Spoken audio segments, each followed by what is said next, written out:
because it's been so long, we kind of had to figure out how to do this again.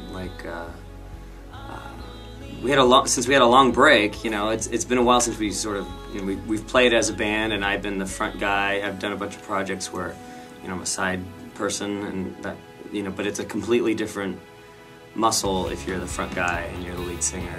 So I had to kind of get used to that again. But you know, it was easy once we got in here and played a little bit and had everything going, no problem. So it's exciting because it's been a long time.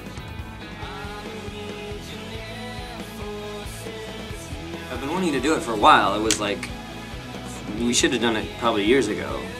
But it's just a case of like other things happening, when I did a couple, you know, all over the Penguin Glacier hiking side projects, TV and film stuff, and it just, I knew it, all this time I was like, I gotta get back to this. It's always been sort of there in the back of my mind. And I'd been doing some writing here and there for it, with the idea that eventually we would launch it again. So. And that's just kind of what's happening now, is I'm finishing up the tracks that had just been sitting around for a few years. Pretty much like I've done the other records, where I do everything at home and then we go into a real studio and re-record certain things like drums, because I can't record drums at home. So I would just me and my computer, and I'll just do all the stuff myself, bass, guitars, just get everything set as I want it, so that when we do go in the real studio, it doesn't take as much time to put everything together, and it saves us time just because these are the drums, this is how I like them, and by the time we get in there, the drummer can just recreate what's, you know, already in the session.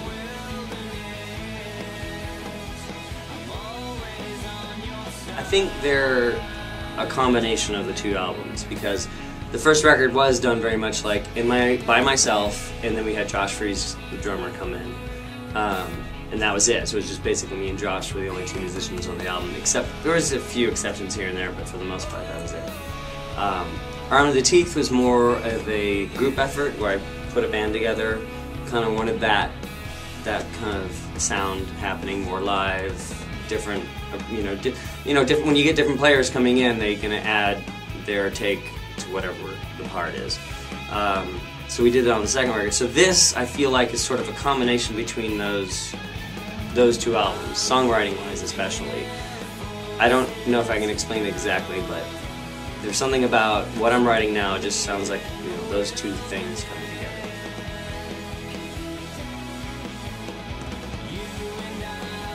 I guess the inspiration would be that I just reached a point where it's like, I would rather put my worldview forward than supporting someone else's. And that's not to say that I'm against theirs or anything, it's just that I just feel like I have something to say here, let's do this. And I just feel like it's overdue. And the other thing is, like, the fans, you know, I would get daily emails on MySpace and Facebook saying, put out a record.